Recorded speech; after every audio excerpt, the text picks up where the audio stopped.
Alright guys, in anticipation of Comic Book Day 2015, I just wanted to give you a quick update on my son's comic book collection. Some of these were picked up in the past already, but I just want to go further in detail.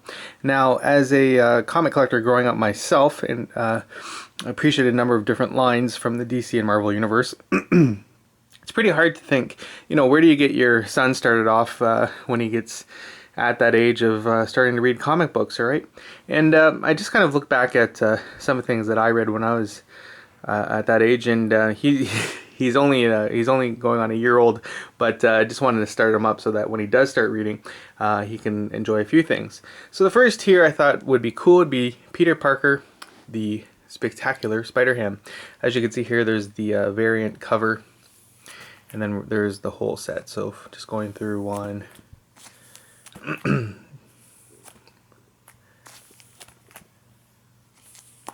Now all these comics would be good reads for him when he gets to the age, and obviously you want to teach them to appreciate comics, and with these I don't mind if he goes through and reads them and eventually probably tears them up just because of the fact that he'll be at the young age. What a cool cover, eh? Just a flashback to Amazing. There's another cool cover. But yeah, that's Peter Parker, Spectacular Spider-Ham. And on to Captain Carrot. All right, here's another character I thought would be really cool for him to start off. Here we go. We're just going to go zip through these covers here.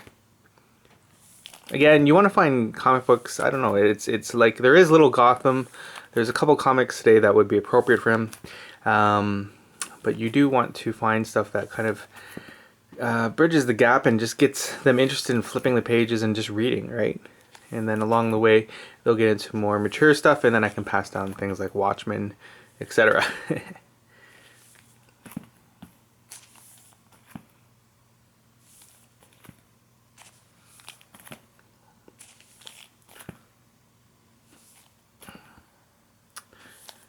As you can see, we're going through some really nice covers here. Lots going on in the Captain Carrot world.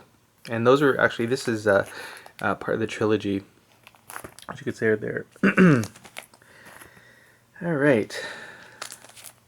And finally, we're going to go through a couple comics. I'll put these aside from. I don't expect him to read these. These are kind of ones that I just put away. They're bagged, they're bordered, they're actually in top loaders, but just a couple to get him started off with his collection. And this is Teen Titans. This is the first appearance of Captain Carrot, signed by George Perez, pardon me. And that was Teen Titans 16. It's in near mint condition. Certificate of authenticity is on the back. And one of the comics, Amazing Spider-Man, first appearance hobby, 238. Comic that's going up in value and stuff. It's not impossible to find, but it is climbing. Still, is Spider-Man 300. Mega Man, first appearance Lobo. Suicide Squad 1. Miss Marvel 1. Comic book series, and also a cartoon that I watched anime growing up was Macross, or in America it's Robotech. And this here is signed by my friend Rebecca Forstadt. She's the voice actress for Lin Min-Mei. And there's a certificate of authenticity. This was actually owned by Carl Masick. That brought over Robotech, and it was authenticated by his wife, as you can see there. So it's really cool to have the first issue of Macross or Robotech that was owned by him, and obviously that won't be ever come out of bag. I have another one that can be read and stuff, and I just thought this here again from the Robotech Macross saga doesn't have value, but I thought it was always a cool cover. It's probably my favorite episode personally from Robotech, but just filed that for him too, and that's also signed by Rebecca. And finally, just something that my dad and I enjoyed. I doubt that this series will ever carry on in the future, but I'll give it to my son and he can take it from there. It's Battle of the Planets #1.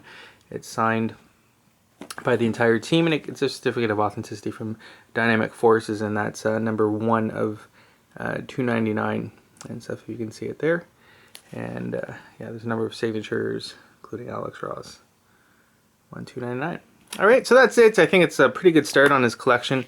Just some things that he can flip through. Other things that I can give him a little bit when he's older and stuff. And as you saw through other pickups, that you know, he was getting some stuff. We'll see what happens. You know, if I'll get him in a new 52, or actually that'll be changing in the near future, so no more new 52. So it'll be really cool to see what can we start him off with and get him going on. All right, if you have any recommendations or any thoughts, definitely appreciate it. Open to suggestions. And if anyone else out there has kids and they have them reading already at a young age, definitely welcome your thoughts as well. All right, that's it for an edition of Danjer's collecting and comic book collection update, and hope you guys all have a wonderful comic book day in 2015.